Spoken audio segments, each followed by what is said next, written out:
성령 세례와 성령 충만이라고 하는 제목으로 함께 말씀을 나누겠습니다. 예배 시작할 때 이제 파워포인트 맨 첫 번째 화면을 통해서도 우리가 보셨지만 오늘은 성령 강림 주일입니다. 부활절이 끝나고 지나고 나서 7번째 주가 이제 성령 강림 주일이죠. 7번째가 지나고 다음 주가 성령 강림 주일 오늘입니다.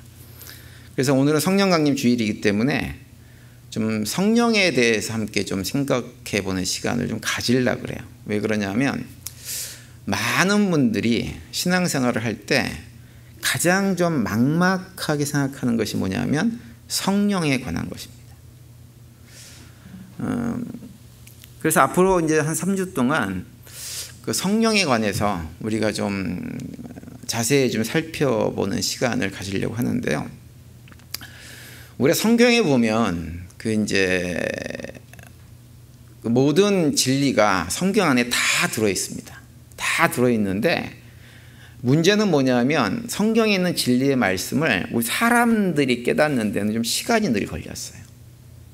예를 들어서 이제 우리 기독교 교리 가운데 굉장히 중요한 교리 가운데 하나가 뭐냐면 삼위일체 교리라고 하는 것이 있잖아요. 그죠? 근데 이게 이 삼위일체 관해서 이미 구약 성경에 이미 다 있었고 신약 성경에도 이미 다 언급이 되어져 있는데 그것을 제대로 깨닫는 데 얼마나 걸렸냐면 400년 정도 시간이 걸렸습니다. 시간이 꽤 오래 걸렸어요.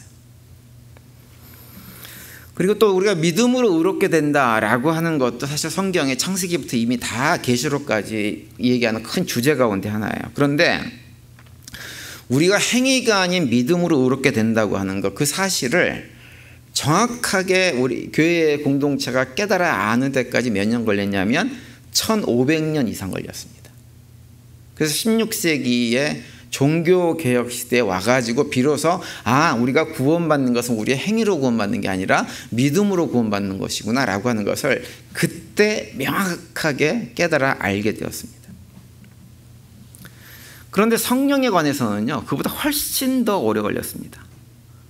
사실 이미 창세기부터 요한계시록까지 성령에 대해서 굉장히 많이 언급이 되어져 있죠.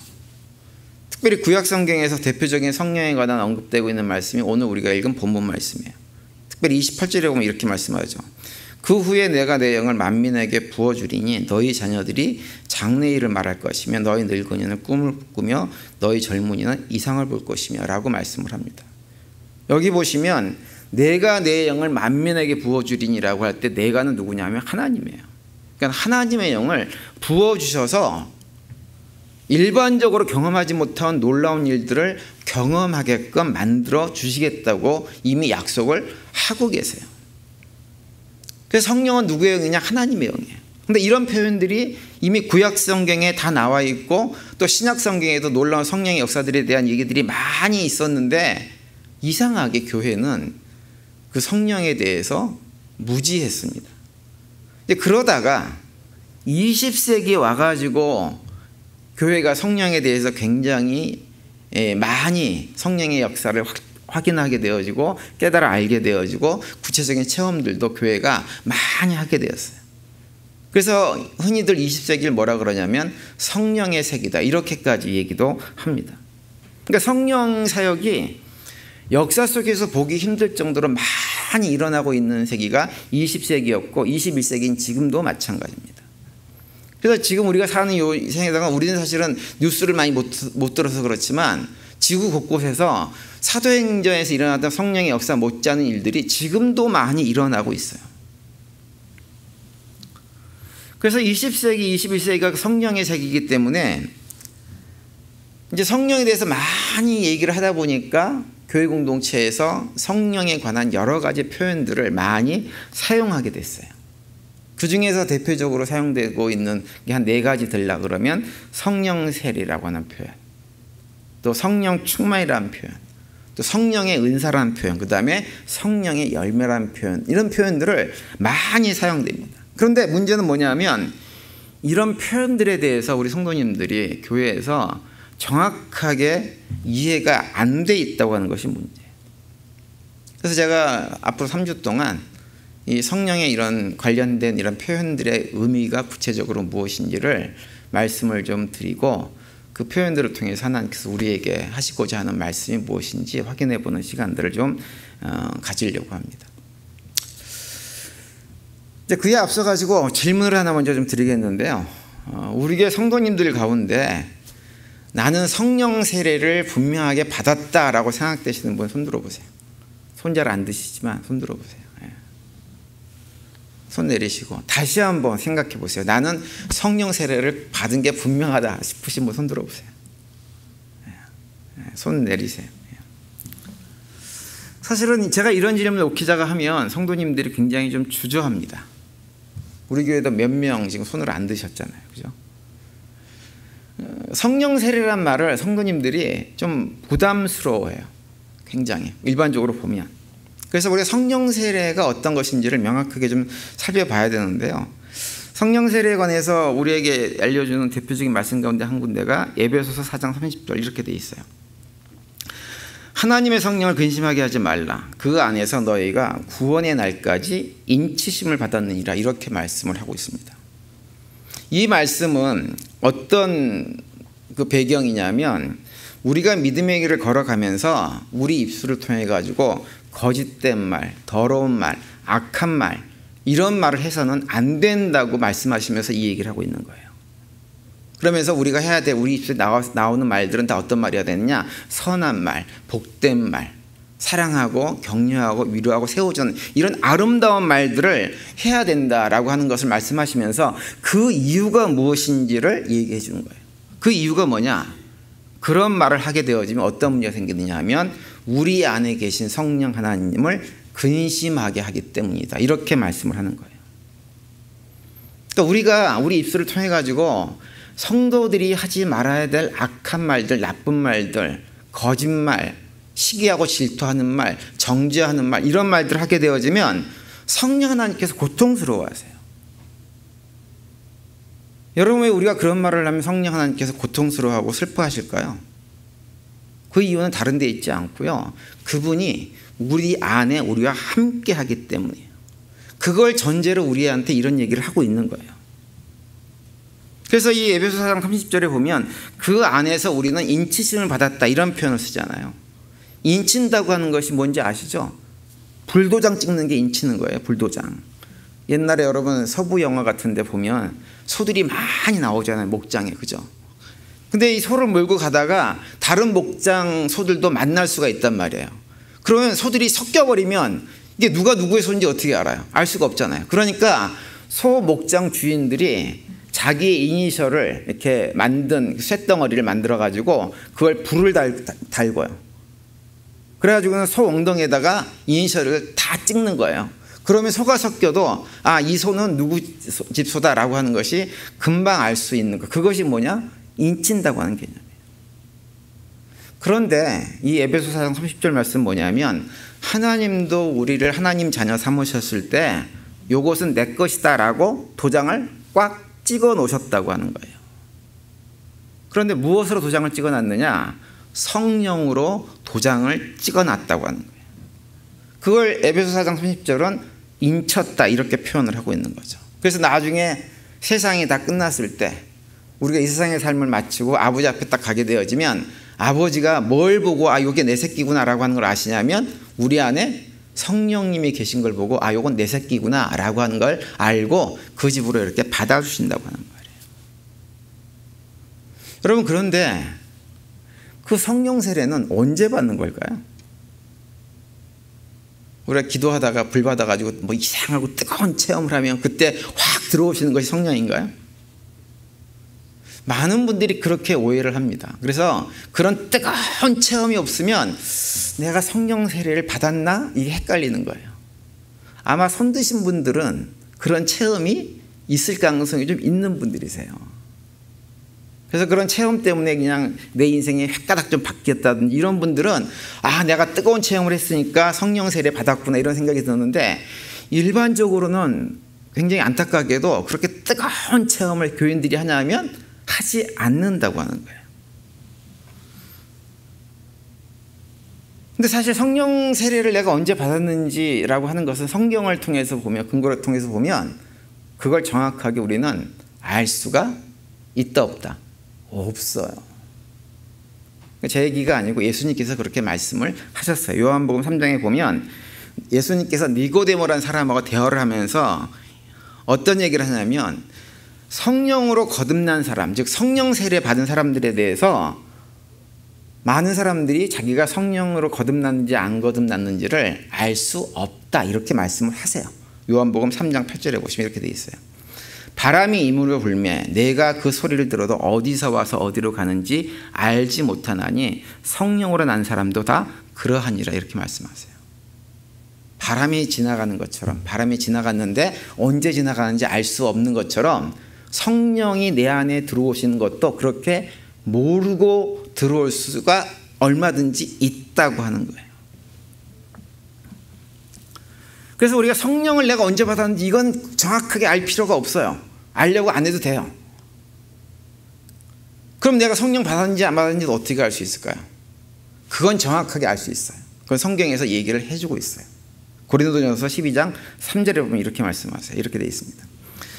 그러므로 내가 너희에게 알리더니 하나님의 영으로 말하는 자는 누구든지 예수를 저주할 자라 하지 아니하고 또 성령으로 아니하고는 누구든지 예수를 주시라 할 수 없느니라 이렇게 말씀하세요. 여기서 성령으로 아니하고는 누구든지 예수를 주시라 할 수 없다고 하는 말은 뭐예요?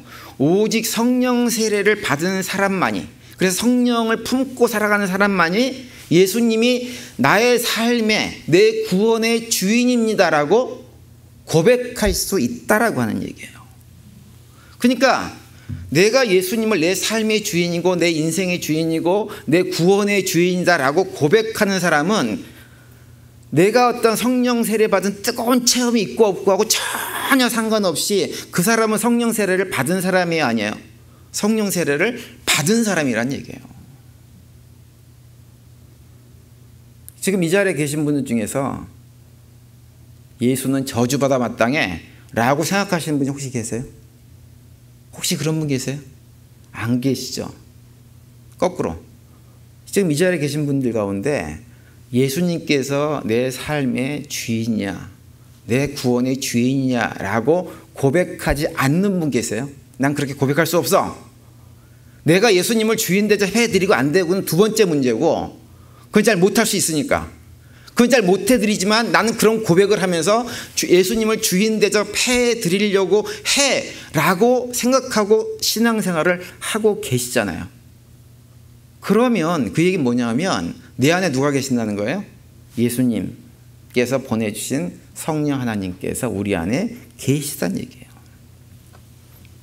그래서 예수님을 우리가 이렇게 영접하게 되잖아요. 주님으로 영접하게 되어지면 2000년 전에 살아계셨던 그 예수님이 우리 안에 훅 들어오시는 것이 아니라 예수님께서 보내주시겠다고 약속하셨던 성령이 우리 안으로 훅 들어오는 거예요. 믿으십니까? 그럼 다시 한번 물어볼게요. 나 성령 세례 받았다 생각되시면 손 들어보세요. 아직도 안 드세요? 참 고집도.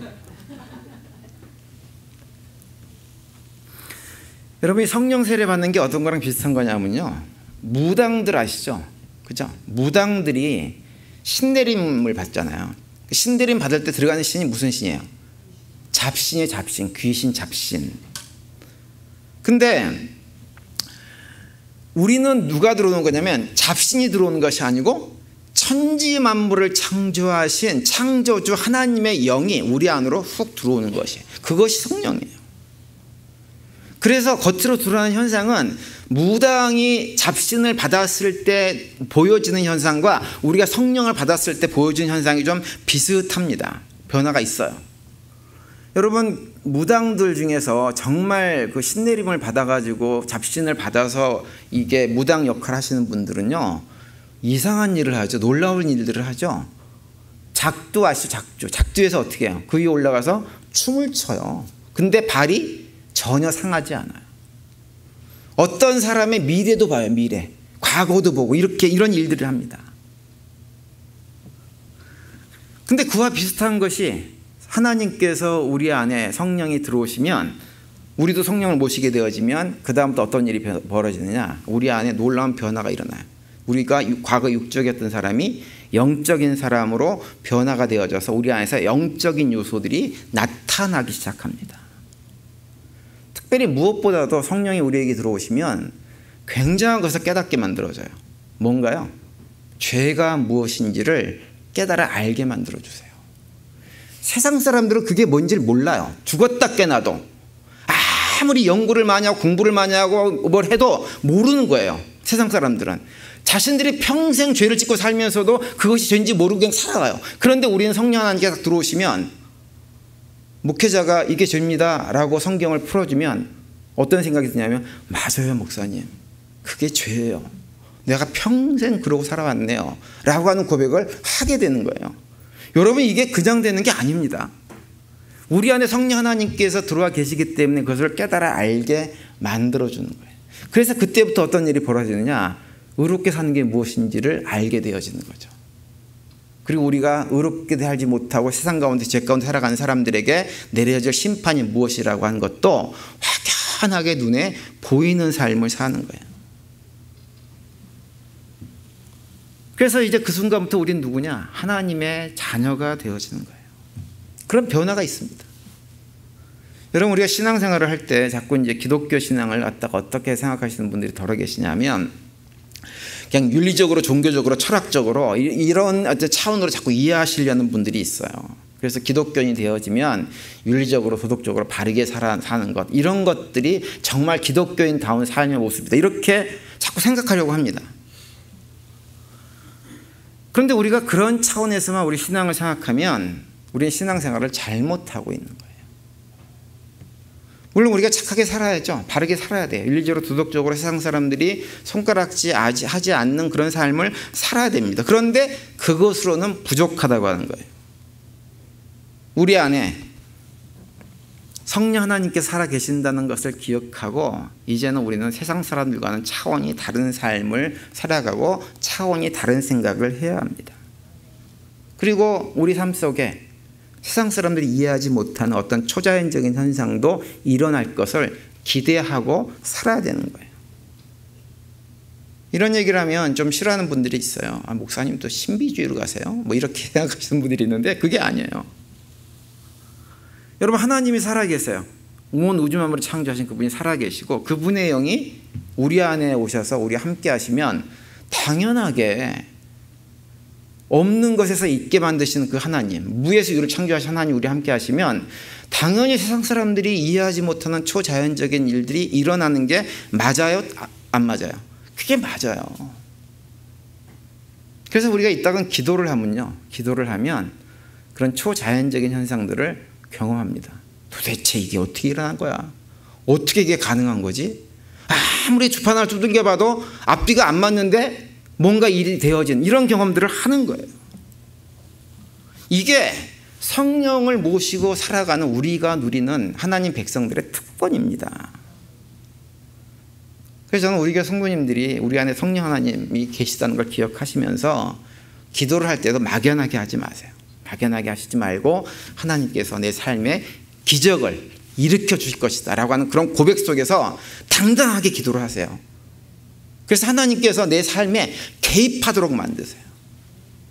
하나님은 우리의 기도를 무시하는 분이 아니세요. 그래서 개입하시면 우리는 놀라운 일들을 경험하고 살아가고 그런 일들을 경험하는 것이 지극히 당연한 일입니다. 따라서 성령 세례를 좀 정리해드리면 우리가 예수를 영접하고 나면 성령 하나님께서 우리에게 들어오는 것 그것이 성령 세례예요. 그리고 우리는 더 이상 육적인 존재가 아니라 영적인 존재가 되고 하나님의 자녀라고 하는 그 표식을 인치심을 받은 자로 살아가는 거예요. 그리고 그것을 가시적으로 이제 하나님 백성이다라고 이렇게 확인시켜주는 예식이 있어요. 그것이 뭘까요? 물로 세례받는 거예요. 물로 세례를 받는 거예요. 그래서 물로 세례를 주면서 우리는 이제 이렇게 세례를 하지만 침례교 같은 경우는 물속에 이렇게 집어넣었다가 빼잖아요. 그죠? 그게 뭐냐면 육적인 나는 죽고 하나님 자녀로 새롭게 영적인 내가 살아났다고 하는 의미에서 들어갔다 나오는 거예요. 그래서 우리 성도님들이 저는 우리 안에 성령 하나님께서 계시다라고 하는 것, 우리 모두가 성령 세례 받은 존재라고 하는 그 고백 속에서 그분과 함께 정말 당당한 삶을 살아갈 수 있게 되기를 간절히 바랍니다. 그래서 그분께서 우리 안에 역사하시는 것들을 소망하고 기대하고 그래서 더 많이 경험하고 그걸 누리며 살아가는 우리 모두가 될 수 있게 되기를 간절히 바랍니다. 그리고 이제 우리가 두 번째로 생각해 봐야 될 것은 성령 충만인데요. 성령 충만에 대해서 우리에게 말씀해 준 대표적인 성경 구절은 에베소서 5장 18절 이렇게 되어 있어요. 술에 취하지 마십시오. 거기에는 방탕이 따릅니다. 성령의 충만함을 받으십시오. 이렇게 말씀합니다. 성령 충만을 한마디로 얘기하면 뭐냐? 그 성령 하나님께 내 안에 들어와 계시잖아요. 그죠? 내 안에 들어와 계신 성령 하나님께서 나를 온전하게 지배하는 거예요. 온전하게. 그분이. 여기 보시면 에베소서 5장 18절을 보면 술에 대한 얘기가 나오죠. 왜 술에 대한 얘기가 나오냐면 성령 충만한 것과 술에 만취된 것과 비슷하기 때문에 이런 비유를 지금 하고 있는 것입니다. 여러분 우리가 술을 안 마셔보셔서 모르실지도 있는데요. 모를 수도 있는데 술을 마시기를 좋아하시는 분들은 만취된 경험이 있을 거예요. 술에 만취되면 어떻게 되나요? 술이 나를 지배하잖아요. 그죠? 그래서 멀쩡한 사람도 개를 만들어버린 것이 술입니다. 그게 술에 취한 거예요. 보여주지 말아야 될 꼴불견을 다 보여주죠. 막 토하고 막 길거리에다가 막 쉬하고 막 이러면서 그냥 이상한 짓을 하는 것이 술 취한 사람들입니다. 술의 지배를 받으면 그렇게 되는 거예요. 그런데 성령 충만한 분들도 술에 취한 분들과 좀 비슷한 증상이 나타나요. 근데 그건 아주 더러운 쪽으로가 아니라 좋은 쪽으로 나타나요. 일반적으로 술을 마시는 분들은 보면 술 마실 때 뭐가 많아집니까? 말이 많아진대요. 말이. 근데 성령 충만하신 분들도 확실히 말이 좀 많아집니다. 그래서 세상 사람들이 우리 볼 때 기독교인들이 볼 때 말쟁이라고 얘기하는 표현이 있는 거예요. 왜냐하면 시끄럽거든. 굉장히 말을 하거든. 왜 말을 하나요? 내 안에 성령 하나님께서 들어오셔가지고 깨달아 알게 해주신 거 있어요. 세상 사람들은 모르는 게 있단 말이에요. 그러니까 그걸 말해주고 싶어가지고 막 말을 하기 때문에 말이 많아지는 거예요. 말이. 이게 술 취한 거랑 비슷하죠. 또 술에 취하면 우리 한국 사람들 특별히 뭘 좋아합니까? 노래를 부르잖아요. 그래서 가라오케 가서 술 마시는 걸 너무너무 좋아합니다. 노래를 부르잖아요. 근데 성령에 취한 분들도 노래를 많이 불러요. 뭘 많이, 어떤 노래예요? 세상 노래가 아니라 찬양을 얼마나 뜨겁게 부르는지 모릅니다. 음정 박자가 틀려도 아무렇지도 않아요. 상관없이 너무 좋아서 하는 거예요. 또 술 많이 마시면 넉살도 좋아져요. 사람들이. 그죠? 술에 취해 있으면 넉살이 좋아집니다. 근데 성령에 충만한 사람들도 넉살이 좋습니다. 주변에 어떤 사람이 핀잔을 줘도 그게 별로 개의치가 않아요. 그러면서 가까이 다가가는 거예요. 에이 그러지 맙시다 그러면서 다 용서하고 품격해서 하는 거예요. 그래서 여러 가지 증상들이 성령이 충만한 것과 술에 취한 것이 비슷합니다. 한마디로 얘기하면 그 성령이 술 취한 사람을 지배하듯이 성령이 나를 지배하도록 하는 것. 그것이 뭐냐? 성령 충만이에요. 그런데 이제 중요한 건 뭐냐면 어떻게 하면 우리가 성령 충만한 사람이 될 수 있느냐라고 하는 거죠. 대부분 교회 다니시는 분들은 그래도 신앙생활을 열심히 해보려고 하면 마음에 소원이 있어요. 나도 좀 성령 충만했으면 좋겠다. 근데 문제는 그것이 잘 안 된다고 하는 거예요. 성령 충만하려면 제가 볼 때는 크게 세 가지 정도 생각을 하셔야 돼요. 첫 번째는 뭐냐 하면 성령 충만하려면 우리한테 무엇이 충만해야 되냐면 순종이 충만해야 돼요. 순종이. 하나님이 나를 어떻게 쓰시든지 어떻게 인도하시든지 거기에 순종하는 그 인도하심을 받아들이겠다고 하는 그 마음이 있어야 돼요. 그게 없으면 성령 충만이 불가능합니다. 여러분 우리가 그 부르는 찬송가 중에 오늘도 그런 찬송가를 불렀는데요. 저는 그 찬송가 있으니까 부르긴 하는데 부를 때마다 불편한 찬송가가 성령에 관련된 찬송가예요. 그 가사 내용들이 주로 어떤 거냐면 막 성령을 부어달라고 막 이렇게 찬양을 합니다. 그렇잖아요. 대부분 그렇거든요. 근데 저는 사실은 목사 입장에서 그 표현이 굉장히 불만족스러워요. 만족스럽지가 않아요. 왜냐하면 왜 성령을 부어달라고 그러죠? 그분은 이미 우리 안에 어떻게 하고 계세요? 와 계시잖아요. 이미 와 계시잖아요. 우리 안에 와 계시는데 뭘 또 부어달라는 거예요 도대체. 뭘 또 부어달라는 거예요. 성령이 우리 안에 들어오실 때 일부분만 들어오셨나요? 그거 아니죠. 그분이 전체 온전한 성령 우리 안에 들어와 계세요. 그런데 자꾸 우리는 성령을 부어달라고 그래요. 제가 가만히 생각해 봤어요. 왜 사람들이 성령을 부어달라고 이렇게 때를 쓸까? 가만 보니까 이 핑계를 대고 싶은 거예요.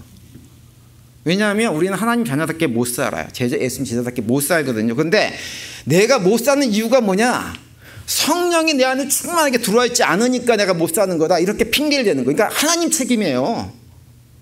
내가 하나님 자녀답게 못 사는 거, 예수님 제자답게 못 사는 거, 하나님께서 내 안에 충만하게 안 들어와 있어가지고 내가 이렇게 사는 거예요. 이렇게 얘기하고 싶은 거예요.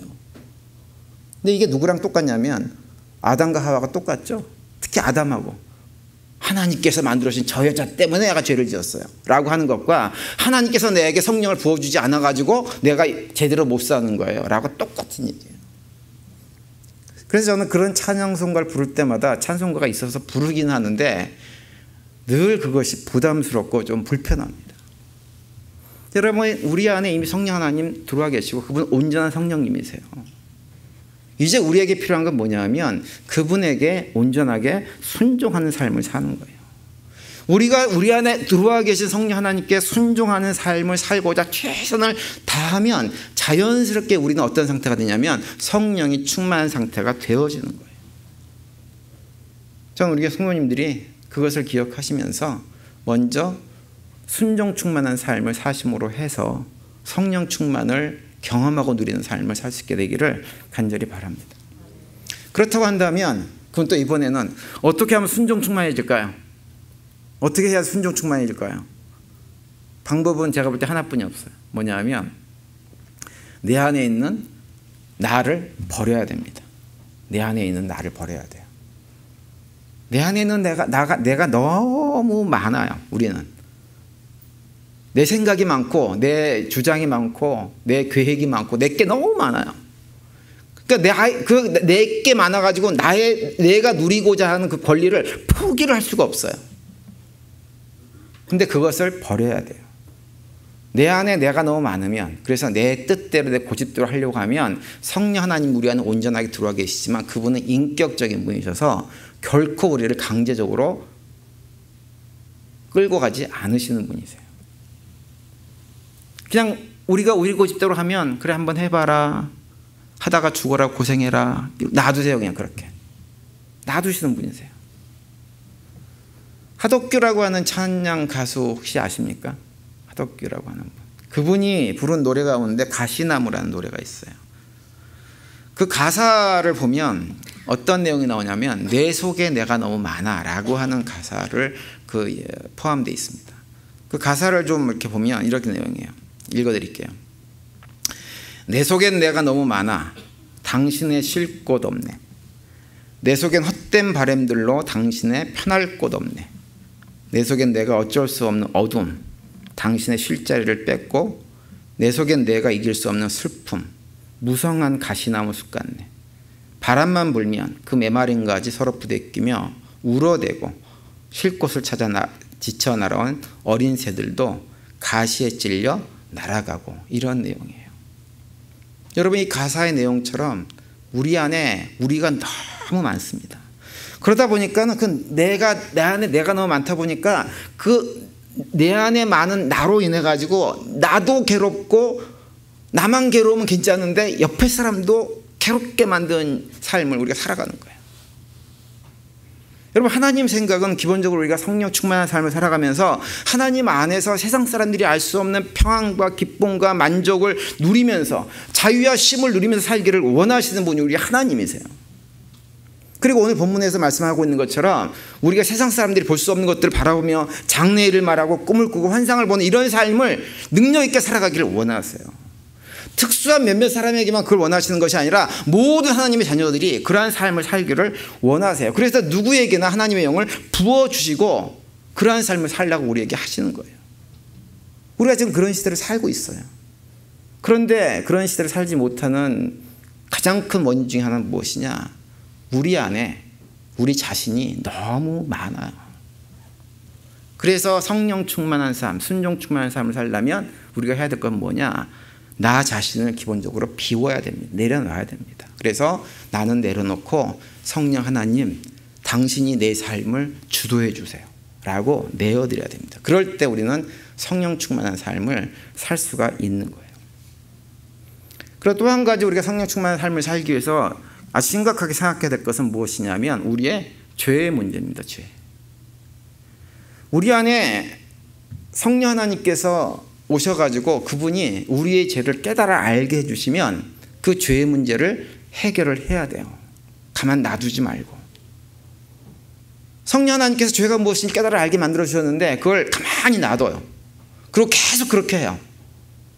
그럼 어떤 일이 벌어지느냐? 하나님께서 더 이상 우리 삶에 개입하지 않으세요. 이건 제 얘기가 아니고 성경에 나와 있죠. 이사야서 59장 1절과 2절에 보면 이렇게 되어 있어요.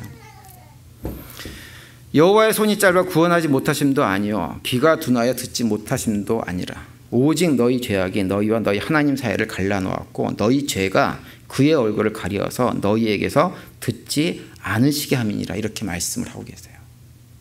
죄가 우리와 하나님 사이를 가로막아서 하나님이 우리 삶에 개입하지 못하도록, 우리가 울부짖어도 그걸 듣지 못하도록 만들어버린다고 하는 거예요. 그래서 제가 지난달에 말씀을 드렸었지만 우리가 예배 드릴 때 10분 먼저 와서 회개할 것은 회개하고 예배 드리는 것이 중요하다 말씀을 드린 것은 끊임없이 우리의 죄의 모습을 들여다봐야 돼요. 회개해야 돼요. 내려놔야 돼요. 그래서 더 이상 내가 내 삶의 주인인 것처럼 하나님 행세하면서 살아가는 모습을 버려야 돼요.